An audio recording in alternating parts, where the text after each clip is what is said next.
आतापर्यंत महाराष्ट्र सरकारने आतापर्यंत तातडीने भारत सरकारला विनंती करायला हवी होती आणि ते काहीच हालचाल झाली नाही.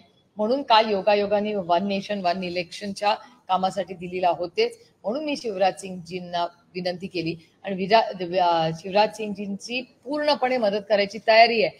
पण इथून प्रस्ताव तर गेला पाहिजे. महाराष्ट्र सरकारने ग्राउंड रियालिटी तर सांगितली पाहिजे केंद्र सरकारला. आणि शिवराज सिंगजी म्हणाले की मीही येईन एवढी परिस्थिती गंभीर असेल.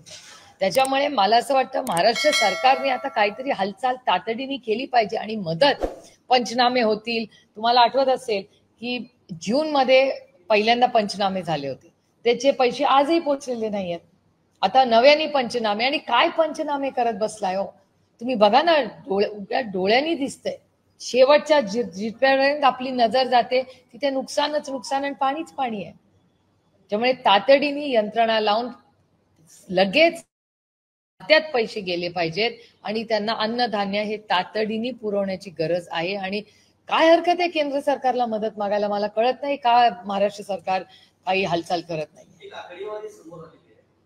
मार्च 23 मध्ये प्रति हेक्टरी जिरायसाठी प्रति हेक्टरी 8,500 आणि बागायतीसाठी 17,000 होतं. तेच जानेवारी 24 मध्ये 13,600 आणि 27,000 केलं गेलं. पण आता परत तेच 8,500 आणि 17,000 केलं गेलेलं आहे. मुख्यमंत्री एकनाथ शिंदे असताना हे वाढवण्यात आलेलं होतं. बरोबर आहे तुमचं. आता परत रिव्हर्स चालले गाडी. नाही 2 वर्षात इन्फ्लेशन बघा ना, महागाई वाढलीच आहे आणि हे रिव्हर्स कसं चालेल. एकदा सरकारने एक निर्णय घेतला आणि तुम्ही बघताय तुमच्या चॅनलवर मी मगाशी बघितलं की उद्धवजी जेव्हा गेले होते तेव्हा सगळ्या शेतकऱ्यांचीच मागणी आहे. मी अमित आणि धीरजही त्या फ्रेम मध्ये मी पाहिले. ह्या सगळ्यांचं म्हणणं आहे 50,000 रुपये द्या. एक पुन्हा समजून घ्या, आपल्याला त्यांना आता जे कर्ज आहे किंवा जी परिस्थिती आहे त्याच्यातून बाहेर काढायचंय, हा पहिला भाग. आणि पुन्हा त्यांना उभं करायचंय. त्याच्यामुळे हे 2 भागात काम करावं लागणार आहे आणि त्याच्यासाठी महाराष्ट्र सरकारने हात रोखू नये. अहो 80,000 कोटी रुपयाचा तुम्ही शक्तीपीठाचा रस्ता करू शकता. 80,000 कोटी रुपयाचा एक रस्ता करू शकता. आमच्या मायबाप शेतकऱ्याला तुम्ही एकरी 50,000 रुपये देऊ शकत नाही. हे दुर्दैव आहे.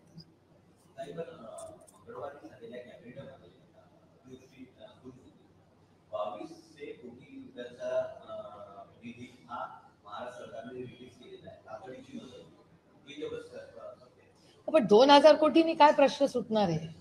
अहो आयुष्य उद्ध्वस्त झाली आहेत. घर, शाळा, गावं, पिकं काय राहिलंय तुम्ही बघा ना. तुमच्याच चॅनलवर एवढं कव्हरेज करतायत म्हणजे खरंच त्या सगळ्या रिपोर्टरांचं आपण कॅमेरामॅनचं कौतुक केलं पाहिजे की त्या अतिवृष्टीमध्ये जाऊन कसे ती कामं करतायत आणि रिपोर्टिंग करतायत. आणि बऱ्याच रिपोर्टिंगमुळे सरकारलाही मदत होतीये की मदत पाठवण्यासाठी. त्याच्यामुळे खरंच त्या भागातल्या सगळ्या रिपोर्टर आणि कॅमेरामॅन दोघांचंही आपण कौतुक आणि आभार मानले पाहिजेत की एवढं डिटेल रिपोर्टिंग ते करतायत.